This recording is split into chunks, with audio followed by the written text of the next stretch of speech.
नमस्कार। Path to success programme में आपका स्वागत है। मैं हूं सुशील भारती और आप देख रहे हैं ये खास प्रोग्राम। जी हाँ, इस खास प्रोग्राम में हम आपकी मुलाकात किसी न किसी एक खास मेहमान से कराते हैं। आज हमारे स्टूडियो में मौजूद हैं विनोद शर्मा जी, जो कि वरिष्ठ पत्रकार रहे हैं और लगभग कई दशकों तक आप पत्रकारिता के क्षेत्र में रहे हैं और आपकी कर्मभूमि नोएडा रही है। ज़्यादातर अखबारों के साथ में आपने काम किया है। आज हमारे स्टूडियो में मौजूद हैं। आइए सबसे पहले स्वागत करते हैं विनोद शर्मा जी का। विनोद जी, आपका बहुत-बहुत स्वागत है। नमस्कार, नमस्कार। आपका बहुत-बहुत स्वागत मुझे आमंत्रित करने के लिए। जी। विनोद जी, आज का जो विषय है वो हम थोड़ा-सा पत्रकारिता की दुनिया को थोड़ा-सा हम समझने की कोशिश करेंगे जी, जी। और उसमें भी हम थोड़ा-सा ये समझने की कोशिश करेंगे कि इस तरीके से उद्यमशीलता जो है, एंटरप्रेन्योरशिप जो है, वो किस तरीके से मीडिया के अंदर आई और किस दशक में आई और क्या उसके रीज़न थे, क्या उसके कारण थे, और साथ में थोड़ी-सी इस बात हम मारवा स्टूडियो के बारे में भी करेंगे। तो जी। सबसे पहला मेरा आपके साथ ये प्रश्न ये है कि आपकी जो शुरुआत हुई है, वो कौन से दशक में हुई और उस समय पे मीडिया का क्या माहौल था? क्या उस समय पे मीडिया कहा जाता था या अखबारों का ही दौर था? क्या टेलीविज़न तब तक आए थे या नहीं आए थे? हुँ। तो थोड़ा-सा उस सिनेरियो के बारे में हमें बताइए। देखिए, बहुत गंभीर और बहुत अच्छा सब्जेक्ट आपने रखा है आज इस चर्चा का। जी। और मुझे लगता है कि हम लोगों ने मीडिया के अंदर हुँ। सबसे ज़बरदस्त बदलाव देखा है। अच्छा, जी। और बदलाव इसलिए कि मैं 89 के दौर में हुँ, 1989 में मैं हुँ, मीडिया में आया और अच्छा। मेरी शुरुआत दैनिक जागरण से हुई। हुँ, हुँ, और उस दौर में केवल दूरदर्शन एक चैनल हुआ करता था। हुँ, हुँ, बाकी कोई जो चैनलों की आज दौड़ है, जो हुँ, हुँ, भीड़ है, वो कोई नज़र नहीं आती थी उस समय। अच्छा।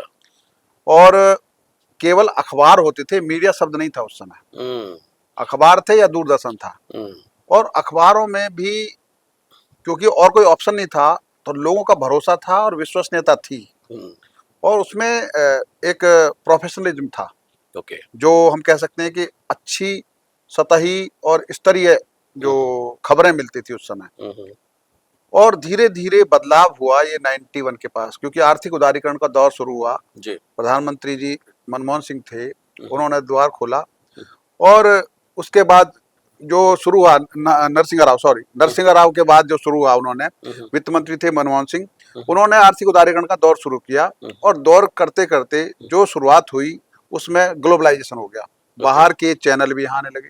हुँ, हुँ, और धीरे धीरे मीडिया में एंट्री हो गई, हुँ, हुँ, जो अखबार भी खोलने लगे, बीबीसी आ गई, सीएनएन आ गई, यहाँ पे हुँ, हुँ, उनके ऑफिस खुलने लगे। हुँ, हुँ, और एनडीटीवी जो पहला चैनल था ऑफिशियली 1988 में, उसका उन्होंने स्थापना की, लेकिन उन्होंने अपना कोई स्टूडियो या न्यूज का नहीं बनाया था। ओके। उस समय अगर हम देखें तो न्यूज में केवल विनोद दुआ के कुछ कार्यक्रम थे। हुँ, हुँ, और एसपी सिंह, जो हुँ, उस समय की हुँ, अपराध से सुरेंद्र जुड़ी हुई, प्रताप और सिंह हाँ, जी, सुरेंद्र प्रताप सिंह बिल्कुल। जी, हुँ, हुँ, जो नवभारत टाइम्स के संपादक रहे बाद में, हुँ, हुँ, उनकी जो विश्लेषण वाली खबरें लोग बड़े चाव से हुँ, शाम को सुनते थे। हुँ, हुँ, और खास तौर पर जो खबरें चैनलों पे आती थी, रेडियो पे आती थी, उसी पे आश्रित थे लोग। हुँ, हुँ, लेकिन धीरे धीरे जब बदलाव हुआ, तो बदलाव में बाहर की जो चीजें थी, जो बाहर जिस तरह से चलता है उस तरह की चीजें हमारे यहाँ शुरू हुई।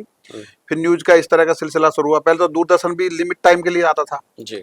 फिर तो दूरदर्शन भी उसी हिसाब से बढ़ा, लेकिन बाकी चैनलों ने हुँ, हुँ, फिर न्यूज चैनलों की होड़ बढ़ी। हुँ, और न्यूज चैनलों के साथ साथ जो सीरियल वाले चैनल हैं, उनकी भी भीड़ बढ़ी। हुँ, हुँ, और आज मेरे हिसाब से अगर देखा जाए तो हुँ, अगर पूरे देश में देखा, 2000 के करीब हुँ, चैनल हैं। टीवी चैनल्स हैं, बिल्कुल। और सबसे बड़ी बात ये थी कि चैनल हम खोल रहे हैं, हुँ, लेकिन चैनल के लिए हम शिक्षित प्रशिक्षित लोग कहाँ से लाएंगे। हुँ, और हुँ, मुझे बड़ा मैं बड़े गर्व से कह रहा हूँ हुँ, हुँ, कि उस समय संदीप मारवा जी ने हुँ, नोएडा में, हुँ, हुँ, जब मारवा स्टूडियो शुरू हुआ था, हुँ, हुँ, तो उन्होंने एक एशियन अकादमी फिल्म हुँ, ट्रेनिंग इंस्टीट्यूट शुरू किया। ओके। क्योंकि उन्होंने ये इसको, उनको दूरदृष्टि थी हुँ, हुँ, कि जब ये खुल रहे हैं द्वार, तो उनके लिए ट्रेंड स्टाफ कहाँ से आएगा। हुँ, एक पुणे फिल्म इंस्टीट्यूट था, केवल वही वहीं से ट्रेनिंग लेके हाँ, लोग या आते तो थे। पुणे था फिर या हाँ। जामिया मास और फिर कम्युनिकेशन विश्वसनीयता सेंटर। थी ना सबसे बड़ी जी, बात। बिल्कुल। क्योंकि विश्वसनीयता इसलिए थी इस चैनल की, इसकी आपके एशियन अकादमी की, हुँ, कि ये एक फिल्म इंडस्ट्री से जुड़ा हुआ एक हुँ, संस्थान था। हुँ, हुँ, और यहाँ आते थे लोग ट्रेन करने के लिए, हुँ, ट्रेनिंग देने के लिए, जो नए बच्चे आते थे यहाँ भर्ती होने के लिए, हुँ, उनके सामने लेक्चर देने के लिए आते थे। जब लेक्चर देने के लिए एक्टर आएंगे या बाकायदा निर्माता निर्देशक आएंगे, तो भरोसा तो बढ़ेगा ही। भरोसा बढ़ेगा। और धीरे धीरे धीरे मैं आज कह सकता हूँ कि मेरे ख्याल से कोई चैनल ऐसा नहीं होगा जहाँ पे एशियन अकेडमी के स्टूडेंट नहीं होंगे। ये एक दूरदृष्टि थी, और ऐसा ही हर जगह होना चाहिए कि जिस इंडस्ट्री के लिए आप द्वार खोल रहे हैं उस इंडस्ट्री के लिए ट्रेंड स्टाफ कहाँ से आएगा, ये एक बहुत बड़ी बात है। दूसरी बात, जब ये चैनल खुले तो रोजगार के दरवाजे भी खुले, और तकनीक बदली, सिस्टम बदला। आज के डेट में जो अखबार निकलते हैं और 1990 के दौरान जो अखबार निकलते हैं उनके मैं आपको मतलब आंखों देके बताता हूँ। उस समय मैं 1990 के आसपास दैनिक जागरण हम लोग काम करते थे। ओके। और गाजियाबाद ऑफिस होता था, तो मैं यहाँ से जाता था गाजियाबाद, शाम के टाइम 3-4 बजे करीब जाता था, और वहाँ बैठ के हम हाथ से लिखते थे। हाथ से लिखने के बाद फिर वो वहां से एक पैकेट बनता था, क्योंकि मेरठ एडिशन था, मेरठ से छपता था दैनिक जागरण। तो मेरठ एडिशन में जब जाने के लिए एक पैकेट बन के जाता था, और एक आदमी मेरठ रोड पर खड़ा होता था, जो दिल्ली से एक गाड़ी आती थी जो दिल्ली की खबरें लेती थी पैकेट, और फिर वो मेरठ गाजियाबाद से लेकर मेरठ जाती थी, और फिर मेरठ में जाके वो खुलता था पैकेट। फिर खबरें कौन कौन सी सेलेक्ट हो रही हैं, कौन से कर रही हैं, वो ऊपर निर्भर करता था वहाँ के स्टाफ पर। अगले दिन अखबार में छपती थी खबरें। तो वो कसरत हमने देखी। धीरे धीरे धीरे धीरे ऐसा दौर आया कि हमें फैक्स मशीन मिल गई, हम फैक्स से खबरें भेजने लगे।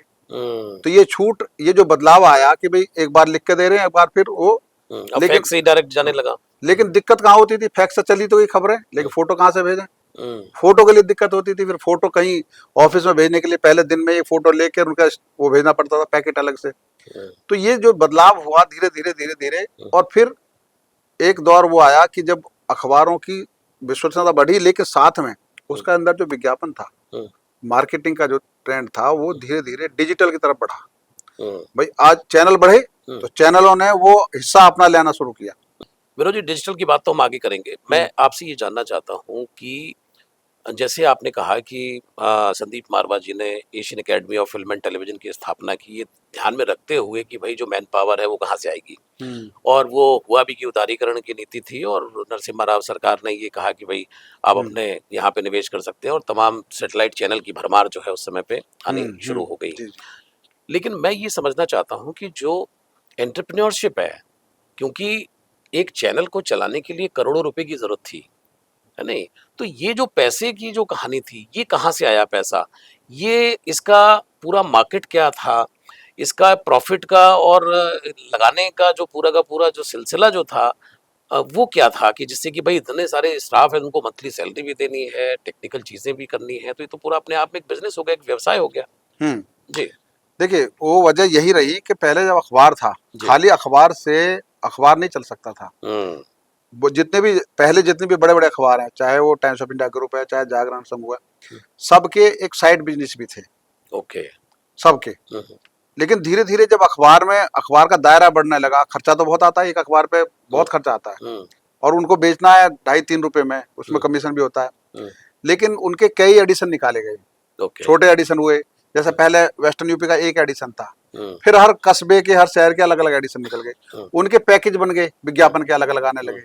तो उससे रेवेन्यू तो बढ़ा, लेकिन रेवेन्यू बढ़ाने के साथ साथ उससे काम इसलिए नहीं चला कि वो धीरे धीरे धीरे उस पर जो चैनलों से जो चैनल आए, उन्होंने उस विज्ञापन के बाजार पर कुछ कब्जा कर लिया। ओके। जो कब्जा किया तो उसके अलग अलग सेगमेंट बनाने पड़े अखबारों को भी, इसलिए वो ऑनलाइन भी लाए, डिजिटल भी लाए, ई पेपर भी लाए, इसलिए लाए कि ताकि उस कब्जे को अपने इस तरफ खींचा जा सकता है। और यही वजह रही कि धीरे धीरे तकनीक बढ़ी, तकनीक बनने से बदलने से कॉस्टिंग में असर पड़ा, कॉस्ट कम पड़ी। और जब लगा कि बाजार न्यूज़पेपर का बढ़ रहा है, तो विदेशी कंपनियां भी आई, उन्होंने अपना उसमें शेयर करना शुरू कर दिया। और उसका एक वजह यह भी है कि मीडिया को सबसे पावरफुल माना जाता है, और पावरफुल के लिए सारी जो बड़ी बड़ी इंडस्ट्री हैं उनको लगा कि हमें भी इसमें कनेक्ट होना चाहिए। शुरू में आपको देखो, हिंदुस्तान ग्रुप जो है वो बड़ा जो घराने से है, बिरला ग्रुप से था। ऐसे ही जो टाइम्स ऑफ इंडिया है, बेनेट कंपनी जो साहु शांति प्रसाद जैन की कंपनी थी। तो धीरे धीरे उन्होंने अपने बड़े जो ग्रुप जो इससे दूर थे अभी मीडिया से, वो धीरे धीरे मीडिया में कनेक्ट होने लगे। और स्थिति होगी आज कोई जो बड़ी इंडस्ट्री है देश की, वो भी मीडिया समूह चलाती है, क्योंकि उसके अंदर एक पावर भी है और साथ में सरकार और जनता के बीच बैलेंस बनाने की एक ताकत आ जाती है। इस दृष्टि से मीडिया को एक तरीके से बदलाव उसमें आया, और ये बदलाव जो है दो चीजें इन्होंने पैदा की। एक तो जो फ्रीडम लिखने की पहले थी वो आज नहीं है। मैं एक बिना किसी उसके कह रहा हूँ कि वो जो लिखने की हमारी क्षमता थी, जो लिखने की बेधड़क लिखने की वो थी, वो धीरे धीरे आज से अगर 25 साल पहले देखें, जो संपादक का रुतबा होता था अखबार के का, वो रुतबा आज नहीं है। वो धीरे धीरे कम हो गया, उस पर मार्केटिंग का कब्जा हो गया, ब्रांड का कब्जा हो गया। तो ब्रांड ने धीरे धीरे उनको अपने हिसाब से चलाना शुरू किया। और आज कोई बढ़िया संपादक जिनके नाम होते थे, देखिए अगर हम आज से लगभग 30-40 साल पहले देखें तो एक नाम होता था संपादक का, और उसका एक इमेज होती थी, और वो अपने यहाँ को बुलाते थे। अब आज एक अखबार, कई अखबारों के संपादक को एक जगह बुला के सब मीटिंग करते हैं। पहले एक संपादक के साथ एक इंटरव्यू होता था तो उसका एक असर होता था। अब ऑप्शन भी आ गए सरकार के पास, पहले ऑप्शन नहीं थे अखबार के अलावा, अब आज चैनल हैं, उसके अलावा इंडिपेंडेंट डिजिटल प्लेटफॉर्म है। वो सारे हमारे साथ जब हैं तो फिर वो धीरे वो बदलाव तो आना निश्चित है। क्या विनोद जी, जो खबरें हैं, क्योंकि खबर कितनी इम्पोर्टेंट है, खबर समाज में क्या परिवर्तन लाएगी, खबर से लोगों पे क्या प्रभाव पड़ेगा, तो एक पत्रकार तो बहुत सारी चीज़ें कंसीडर करता है। लेकिन क्या जो उद्यमशीलता की तरफ जो बढ़ रहे थे, या जो मालिक लोग जो थे, जो प्रॉफिट के लिए भी काम करना आप शुरू कर रहे थे, या प्रॉफिट चाहिए था उनको, तो क्या वो कुछ खास खबरों पर भी तवज्जो देनी उन्होंने शुरू की जिससे कि रेवेन्यू बढ़े? देखिए, शुरू में कई प्रयोग किए गए, जैसे इकोनॉमिक टाइम्स तो अलग अलग है, आज आर्थिक का बिल्कुल अलग अखबार है। ऐसे अमर उजाला ने एक कारोबार शुरू किया था, तो अपने उस जो डेली रूटीन के अखबार उससे अलग हटके ये सेगमेंट निकाले। लेकिन जरूरी नहीं है वो सब सक्सेस हुए हों, क्योंकि जिस दौर में ये शुरू किए उसी दौर में चैनलों के ने भी अपने अलग सेगमेंट निकाल दिए। CNBC है, बिजनेस चैनल निकाला, इस तरीके से शेयर मार्केट के अलग हो गए, कारोबार के अलग हो गए। तो जिस तरीके से उनको लगा कि यहाँ से हमें रेवेन्यू मिल सकता है, उन्होंने उसी हिसाब के सेगमेंट बदल दिए, और उस सेगमेंट का फायदा उनको मिला कि जैसा अखबार है, शुरू में आपने देखा होगा राजनीतिक खबरें बहुत आती थी और क्राइम की खबरें आती थी, दो ही खबरों का। आज की डेट में देखेंगे हमने एक कारोबार का अलग पेज है, स्पोर्ट्स का अलग पेज है, क्योंकि दर्शक जो पढ़ना चाहते हैं, श्रोता जो पाठक हैं, उसका इंटरेस्ट भी देखा जाता है। स्पोर्ट्स का अलग पेज है, फिल्म का अलग पेज है, कारोबार का अलग पेज है, एडिटोरियल का अलग पेज है, बहुत सारे लोग एडिटोरियल पढ़ते हैं। और कुछ चीजें ऐसी हैं जो लोकल खबरें हैं, क्योंकि आपका रेवेन्यू लोकल खबरों से बढ़ता है। अगर आपका लोकल अखबार है तो लोकल खबरें जितनी ज्यादा होंगी, आपका अखबार की महत्ता उतनी बढ़ती जाएगी। ऐसी चैनलों ने अपने यूपी, मध्य प्रदेश, इस तरह के राज्य स्तर के चैनल बना दिए। जो नेशनल चैनल हुआ करते थे, उन्होंने अपने राज्य स्तर चैनल बना दिए, ताकि अगर कोई महंगा एडवर्टाइजमेंट का पैकेज है, उसको नेशनल पे ना करके और रीजनल पे ले लें। तो एक तरीके से उन्होंने रेवेन्यू को भी इसी तरीके से क्लासिफिकेशन कर दिया, ताकि उनको रेवेन्यू ज्यादा मिले। बिल्कुल, ऑब्वियसली अगर किसी की उत्तर प्रदेश में कंपनियां हैं तो वहीं पे ही वो अपना ऐड करेंगे तो ज्यादा बढ़िया है। अब नॉर्थ ईस्ट में करके तो कोई फायदा नहीं है। बिल्कुल नहीं, तो वो शायद और उसी जैसे साउथ के चैनल साउथ में फेमस है, वो इधर नहीं है। अगर वो पूर्वोत्तर के राज्यों के हैं चैनल, वो पूर्वोत्तर में फेमस हैं। तो अपने अपने हिसाब से, रीजनल हिसाब से भी वो, और जो रीजनल में जितना फेमस है वो वहाँ के उसके रेवेन्यू मार्केट पे उसका कब्जा रहता है। ये एक बड़ी बात है। और एक और महत्वपूर्ण बात कहूंगा कि आज की डेट में एडिटोरियल के जो पैकेज हैं पत्रकारों के, उनसे ज्यादा पैकेज रेवेन्यू वालों के हैं जो मार्केटिंग में काम करते हैं। ओके। और इसलिए, और अंग्रेजी और हिंदी अखबारों में फर्क है।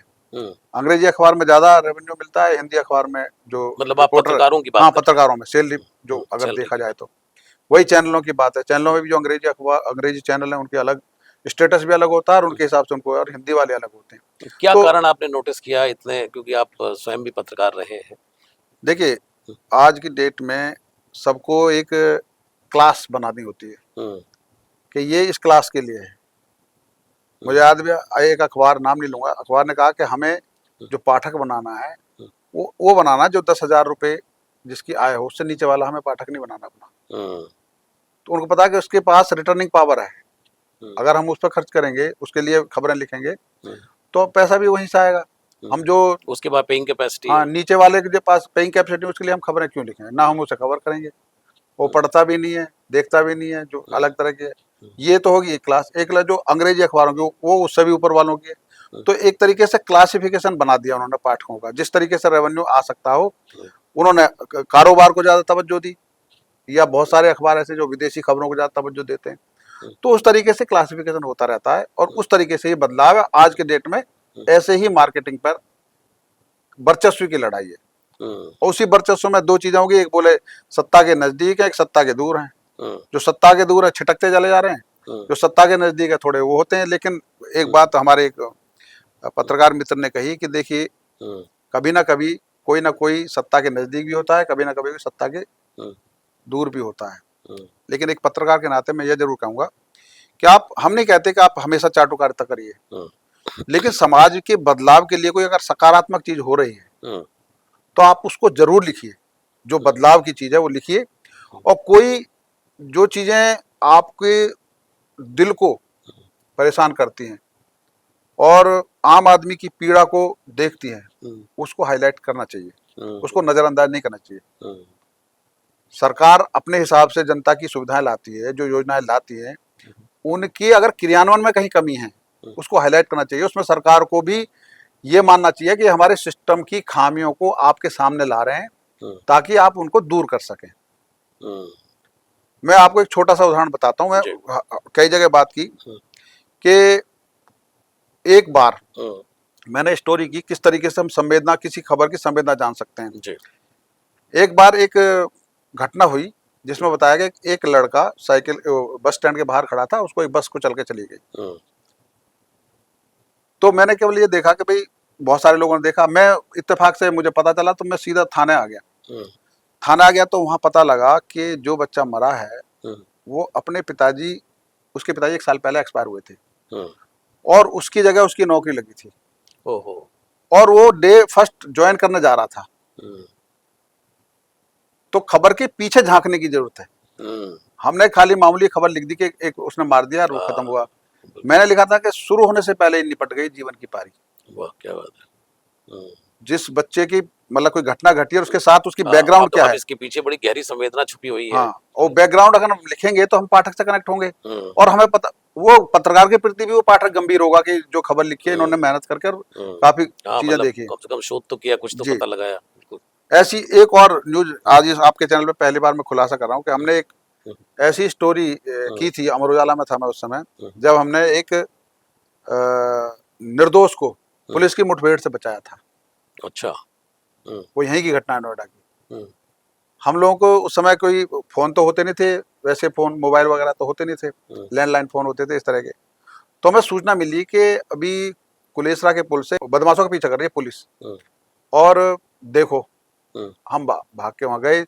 तो हमने आगे जाके पूछा किसी से, बोले हाँ जी अभी आगे गई है पुलिस।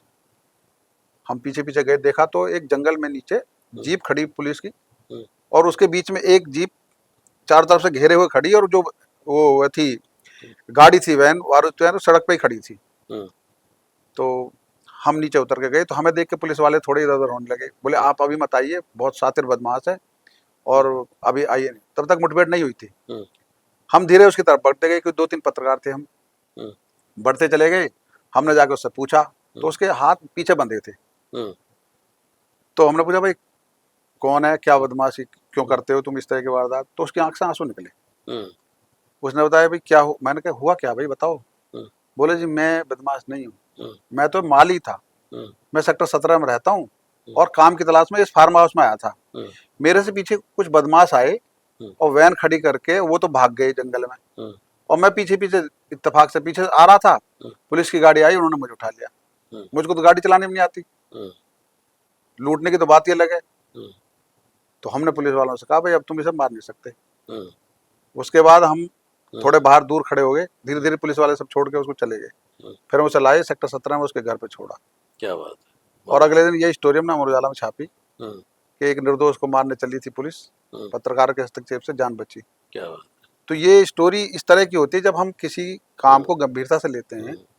तो मैं ये मानता हूँ कि मेरी जिंदगी का ये सबसे महत्वपूर्ण क्षण था जब हमने इस लाइन में आके एक आदमी की जान बचाई। हो सकता है हमारा उद्देश्य यहाँ पूरा होता कि हम इस लाइन में क्यों आए, इस लाइन में आए तो एक आदमी की जान बहुत बड़ी बची। बात है, बहुत बड़ी बात है। तो ये बहुत सारी चीजें ऐसी होती हैं जीवन में घटती हैं जिसमें एक उद्देश्य होता है। बिल्कुल, बड़ा अच्छा विनोद जी आपने बताया कि और बड़ा अच्छा लग रहा है सुन करके। लोकतंत्र का चौथा स्तंभ कहा गया मीडिया को, और मुझे लग रहा है कि ये सब बातें सुनने के बाद में मुझे लग रहा है कि भाई पत्रकारिता जो है वाकई लोकतंत्र का चौथा स्तंभ है। लेकिन ये भी बीच में देखने में आया कि मीडिया जो हाउसेस हैं उसके अंदर जो बड़े घराने हैं, बिजनेस घराने हैं, उनके शेयर की बात की जाने लगी। उसमें ये कहा जाने लगा कि भाई ये उनका पैसा लगा हुआ है, और मैं नाम नहीं लेना चाहते, कुछ पॉलिटिकल पार्टीज का पैसा लगा हुआ है नहीं, और वो पॉलिटिकल पार्टीज का इतने परसेंट स्टेक है। इस तरह की बातें समय समय पर होती रही हैं। तो आप मतलब क्या इसमें बता सकते हैं कि ये जो सिनेरियो है इसमें कितनी सच्चाई है, और किस तरीके से ये पूरा का पूरा मीडिया जो है वो चला? क्या इसी की वजह से जो चैनल है उनको खर्चे निकालने के लिए करना पड़ा, या अपने बिजनेस को चलाने के लिए? क्या क्या वजह देखो, क्या थी? अखबारों को और चैनलों को, क्योंकि अब मैंने अभी बताया आपको कि कुछ चैनल सत्ता के नजदीक होते हैं, कुछ सत्ता से दूर होते हैं। जी। किसी का आइडिया सही होता है, जब जैसे सही आइडिया होता है तो चेंज हो जाते हैं उस हिसाब से। लेकिन जो पर्दे पे दिखता है वो सबको पता चलता है। बोलने की शैली हो, काम करने का ढंग हो, उसी से पता चल जाता है कि आपकी ये प्रतिबद्धता किस तरफ है। प्रतिबद्धता किस तरफ है। सही। क्योंकि पर्दा ऐसा है, ये इसमें सब कुछ पारदर्शी है। अगर वहाँ एंकर बोल भी रहा होगा तो वो जब बोलेगा अपने शब्दों में, उसमें झलक जाता है कि ये किधर के हैं, किधर के नहीं है। सही बात। और मुझे नहीं लगता आज की डेट में कोई चैनल ऐसा हो जो इधर उधर का ना हो। किधर का कहीं ना कहीं का तो होगा ही। अब एक तो हो गई घरानों वाली बात, राजनीतिक दलों के पैसे लगे होने की बात। तीसरी हो गई विचारधारा वाली बात, क्योंकि विचारधारा भी बड़ी महत्वपूर्ण है। जी बिल्कुल। हमारे यहाँ जो माना जाता है कि कांग्रेस विचारधारा है, एक आरएसएस बीजेपी की विचारधारा है, एक कम्युनिस्टों की विचारधारा है। तो बहुत सारे चैनलों को किसकी विचारधारा का कहा जाता है, कोई किसी का कहा जाता है। और धीरे धीरे ये भी हुआ है कि जो भी उस दूसरी विचारधारा का उसको खरीद लिया, अधिग्रहण हो गया, तो विचारधारा उस चैनल की बदल गई। जो पत्रकार पहले कुछ और बोलते थे अब कुछ और बोलते हैं, ऐसा भी हुआ है। तो ऐसा नहीं है, लेकिन आज भी बड़ी महत्वपूर्ण भूमिका है चैनलों की भी, अखबारों की भी, और मीडिया घरानों की भी, क्योंकि वो एक जिम्मेदारी का काम कर रहे हैं। हम लोकतंत्र के इस महत्वपूर्ण स्तंभ को बचाए रखना है, हमें इसका गरिमा बनाए रखनी है, तो हमें उस जनता के प्रति सबसे पहले जवाबदेह होना पड़ेगा जिसके लिए हम काम करते हैं। हम केवल बिजनेस के लिए काम करें तो अच्छा है कि आप बिजनेस का कुछ और खोल लो, लेकिन अगर आप जनता से जोड़ के कोई खबर दिखाना चाहते हैं, मुझे बहुत दुख लगता है कि आज के समय में हम हमारे चैनलों पर ज्यादातर समय जो है वो एसी कमरों में बैठ के जो योजना बनाने वाले हैं उनके लिए बीतता है। फील्ड में जाके काम करने वालों के लिए कोई टाइम नहीं देता। और वो कैसे कैसे उदाहरण मैं एक चीज बताऊंगा, क्योंकि नोएडा में हम बैठे हैं तो हम एक बहुत महत्वपूर्ण बात बता रहा हूँ कि सरकार की योजनाएं कैसे लागू होती हैं, कैसे उनमें अफसर पेच निकालते हैं और किस तरीके से वो फ्लॉप कर देते हैं। ये एक उदाहरण बताता हूँ। डीएनडी से सीधा एक रोड सेक्टर 56 जा रहा है। यहाँ पे अखिलेश यादव के टाइम में, हालांकि मायावती के टाइम में ही प्लान बनी थी कि यहाँ पे एक एलिवेटेड रोड बनेगा जो सीधा रजनीगंधा से सेक्टर 56 निकलेगा। तो मायावती के टाइम में बन नहीं पाया, 2007 से 2012 के बीच में। 2012 के बाद से 2017 तक अखिलेश यादव रहे यहाँ के मुख्यमंत्री। तो 2015 में उन्होंने एक पत्थर लगा दिया कि यहाँ पर एलिवेटेड रोड बनेगा, उसका शिलान्यास हो गया। उस समय मुख्यमंत्री नोएडा आते नहीं थे, तो लखनऊ से ही आदेश हुआ, अधिकारियों ने फाइल बनाई और वहां पे पत्थर लगा दिया। 2015 से 2025 हो गई, अभी उस पत्थर के अलावा कोई काम नहीं हुआ। अच्छा। नई सरकार भी आई, उनको भी 2017 से 26 8-9 साल हो ही जाएंगे। तो सवाल ये उठता है कि भाई ये योजनाएं जनता के लिए होती हैं, अफसर ने जब वो पत्थर लगा होगा उस पत्थर की कॉस्ट तो किसी ना किसी फाइल में होगी ना। बिल्कुल होगी। अच्छा, जब पत्थर लगाया, मुख्यमंत्री को आपने प्रपोज दिया है तो प्लानिंग भी पहले हो गई होगी कि हाँ बनना ही है। अगर नई सरकार में आते अधिकारी ये कहे कि ये नहीं बनना, तो क्या कहेंगे इसको? इसका मतलब आपकी प्रायोरिटी जनता नहीं है, आपकी प्रायोरिटी ये देखना है कि हमें और दूसरा इसके अलावा कोई दूसरा काम करना है, इसको छोड़ के इस पे तवज्जो नहीं देनी, इस पे तवज्जो नहीं देनी। तो ये बड़ी बात है। और एक आज के समय की सबसे बड़ी जो महत्वपूर्ण पॉइंट है जो मैं आज इस चैनल के माध्यम से आपके बता रहा हूँ कि इस समय हमें दिल्ली एनसीआर में खास तौर पर और देश भर में भी हमें सबसे ज़्यादा ज़रूरत है लाइफ स्टाइल में किस तरीके से हम सेहतमंद रहें।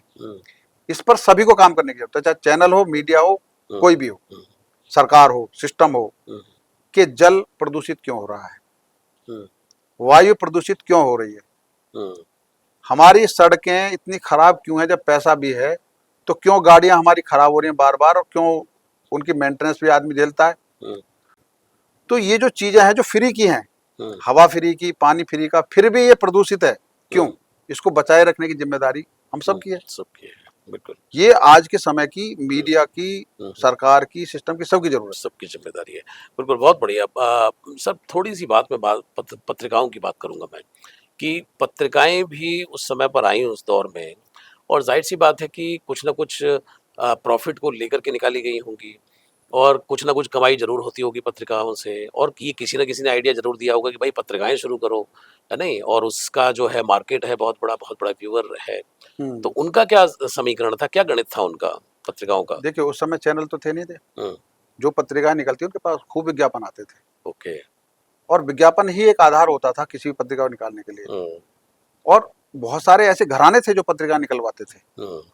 अभी देखिए हंस निकलती थी और कितनी फेमस रही, और उस समय यादव जी की, हाँ, राजेंद्र यादव की, तो वो एक बाकायदा उन्होंने कोई पैटर्न बना रखा, सब्सक्रिप्शन है, मेंबर बना दिए, उनकी मासिक एक उनका शुल्क हो गया, सालाना शुल्क हो गया, तो कुछ फीस वो आई, कुछ इस तरीके से विज्ञापन भी आने लगे।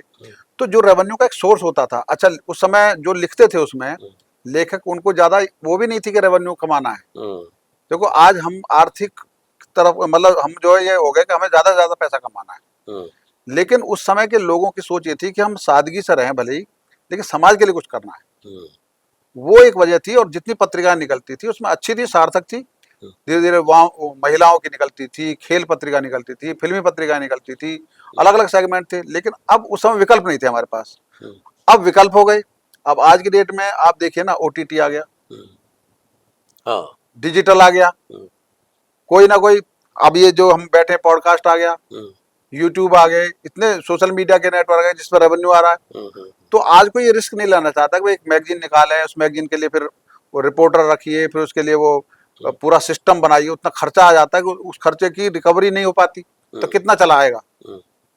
उसके लिए या तो बहुत सार्थक तरीके से कोई काम किया जाए। आज भी बहुत सारे वामपंथियों की मैगजीन चलती हैं, उनकी पत्रिकाएं निकलती हैं, क्यों?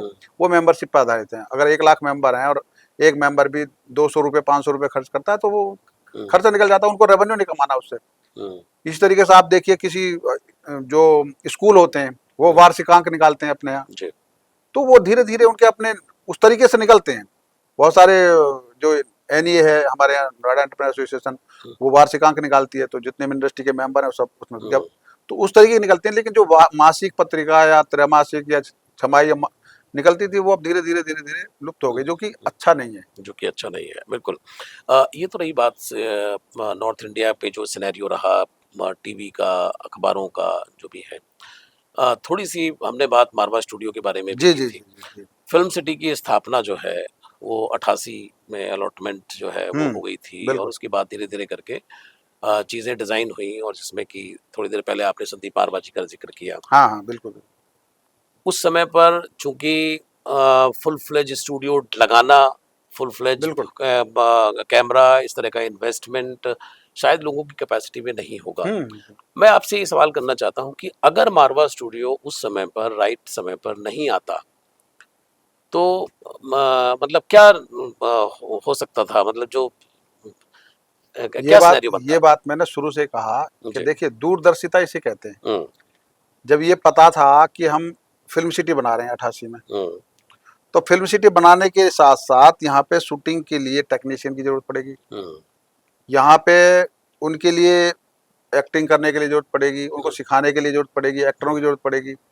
जब हम फिल्म सिटी लेके आ रहे हैं तो साथ में उन्हें ट्रेंड करने की जरूरत भी तो महसूस होगी। बिल्कुल। दिल्ली के केवल उसको हम एनएसडी को छोड़ दें, और कोई ऐसा संस्थान था ही नहीं जिससे हम फिल्म ट्रेनिंग इंस्टीट्यूट, भाई मास कम्युनिकेशन की ट्रेनिंग लेना अलग बात है, प्रैक्टिकल ट्रेनिंग लेना अलग बात है। प्रैक्टिकल ट्रेनिंग जहाँ मिलेगी आदमी को, वहाँ जल्दी सीखता है।